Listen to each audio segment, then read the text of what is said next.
ये कहानी है दुनिया की सबसे रहस्यमय शिला की। 1000 वर्ष पुराना, हवा में तैरता हुआ एक दिव्य ज्योतिर्लिंग जो एक भयावह आक्रमण के बाद अदृश्य हो गया। विलुप्त, विस्मृत सत्य अब दुनिया के सामने है। सदियों से अज्ञात ये रहस्य अब अपने दिव्य स्वरूप में सामने आने वाला है। ये कैसे मिला? ये इतना अद्वितीय क्यों है? और 1000 वर्ष बाद ये गुरुदेव तक कैसे पहुंचा? प्राचीन हिंदू ग्रंथों के अनुसार सोमनाथ मंदिर कोई साधारण मंदिर नहीं है। भगवान शिव को समर्पित 12 ज्योतिर्लिंगों में से प्रथम ज्योतिर्लिंग यही स्थापित है। ऐसा माना जाता है कि इसे सतयुग में चंद्रदेव ने स्वयं बनाया था और द्वापर युग में भगवान कृष्ण ने यहाँ तपस्या की थी। मंदिर में स्थित शिवलिंग अद्वितीय था।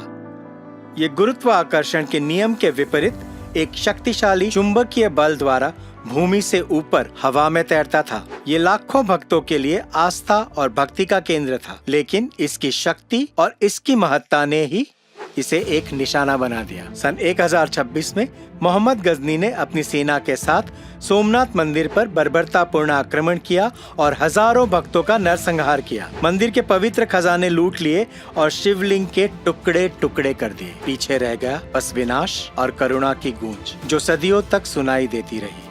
ऐसा माना गया कि ज्योतिर्लिंग हमेशा के लिए खो गया।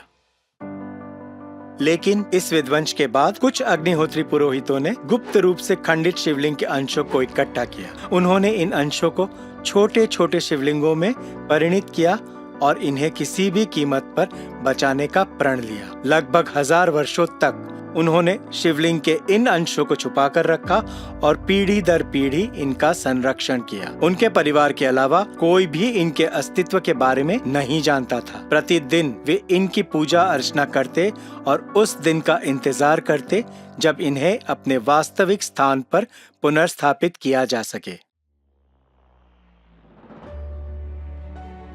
शिवलिंग के इन अंशों की पूजा करने वाले पुरोहितों ने एक अद्भुत बात देखी। ये शिवलिंग चुंबकीय हैं। शायद यही कारण था कि मूल ज्योतिर्लिंग हवा में तैरता था। वैज्ञानिकों ने इन अंशों का परीक्षण किया और परिणाम अविश्वसनीय थे। Iron content is 2%, but I am unable to explain why it is so. But there is definitely magnetic. There is no doubt about it because I just now checked up with the magnet. It is magnetic.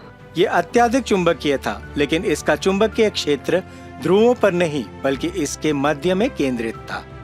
वैज्ञानिक हैरान रह गए क्योंकि उन्होंने पहले कभी भी ऐसा कुछ नहीं देखा था। और ये तो और भी रोचक हो जाता है। इस शिला में अंश मात्र भी लौह तत्व नहीं है जो चुंबकीय गुणों के लिए अत्यंत आवश्यक है। वैज्ञानिक आश्चर्यचकित रह गए क्योंकि पृथ्वी पर ऐसी संरचना वाला कोई भी पदार्थ अब तक नहीं पाया गया था।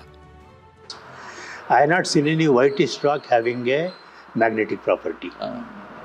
लेकिन सबसे बड़ा रहस्य ये है कि प्राचीन भारतीय ग्रंथों में ऐसे ही एक पदार्थ का वर्णन किया गया है जो अंतरिक्ष से आया था।